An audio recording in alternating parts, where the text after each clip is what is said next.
কি অবস্থা সবার?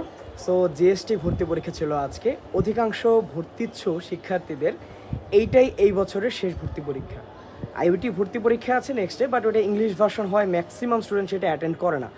সো এই যে আমাদের শেষ ভর্তি পরীক্ষা, জিএসটি ভর্তি পরীক্ষা প্রশ্ন কেমন ছিল বা কাটমার্ক কেমন হতে পারে, নর্মালি তো কাটমার্ক ওরকমভাবে প্রেডিক্ট করা যায় না, বাট গত বছরের কাটমার্কগুলো অ্যানালাইসিস করলে কাটমার্কটা কত হইতে পারে এই প্রশ্নের সাপেক্ষে সেটা নিয়ে আজকের আমাদের কথাবার্তা। সো শুরুতেই ভাই আমাদের প্রশ্ন কেমন ছিল। আমি জিএসটি যারা পরীক্ষা নিয়েছে তাদেরকে সত্যি ধন্যবাদ জানাই, কারণ তারা প্রতি বছরের মতন ওই ঘিঞ্জি করে এক পেজের মধ্যে প্রশ্ন দেয় নাই। সো শিক্ষার্থীরা অ্যাটলিস্ট ভুল পড়বে না। 4টা পেজে দেওয়ার কারণে অ্যাটলিস্ট শিক্ষার্থীরা পড়তে পারছে ভালোভাবে, আশা করি প্রশ্নগুলো।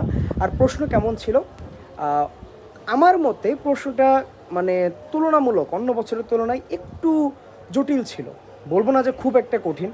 যেমন বায়োলজি প্রশ্ন, শুরুতে যেহেতু বায়োলজি পড়াই, সো বায়োলজি ক্ষেত্রে যদি বলি, বায়োলজি অনেকটাই মেডিকেল স্ট্যান্ডার্ড হয়েছে, সহজ হয়েছে। কিছু প্রশ্ন একটু কঠিন হয়েছে, যেমন বিএমআই এর ম্যাথ দিয়েছে, সরাসরি কিন্তু ভাই মিটারে দেওয়া নাই, তোমাকে মিটারে কনভার্ট করে নিতে হবে। সো এইরকম কিছু জটিল জটিল ছিল, যেটা দেখতে ভালো লেগেছে প্রশ্নটা। কেমিস্ট্রি পুরো মেডিকেল স্ট্যান্ডার্ড, একটু কঠিন ইনফরমেশন দেওয়ার কারণে অনেকের কাছে কেমিস্ট্রিটা কঠিন লাগতে পারে। আর ম্যাথ আমি অনেকের কাছ থেকে শুনছি যে ভাই ম্যাথটা নাকি একটু কঠিন হয়েছে।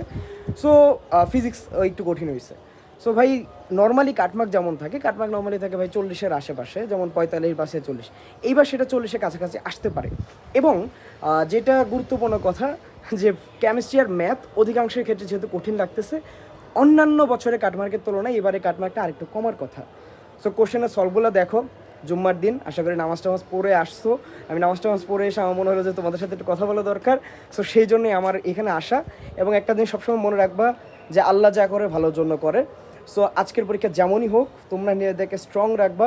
আর অনেক সেকেন্ড টাইমার ছিলা, তোমরা একটু চিন্তা করো যে কী করা যায় জীবনে আসলে অনেকে মনে করে যে ভাই চান্স পাওয়াটাই সব, চান্স পাওয়াটা সব না, আবার চান্স পাওয়াটাই অনেক ক্ষেত্রে সব।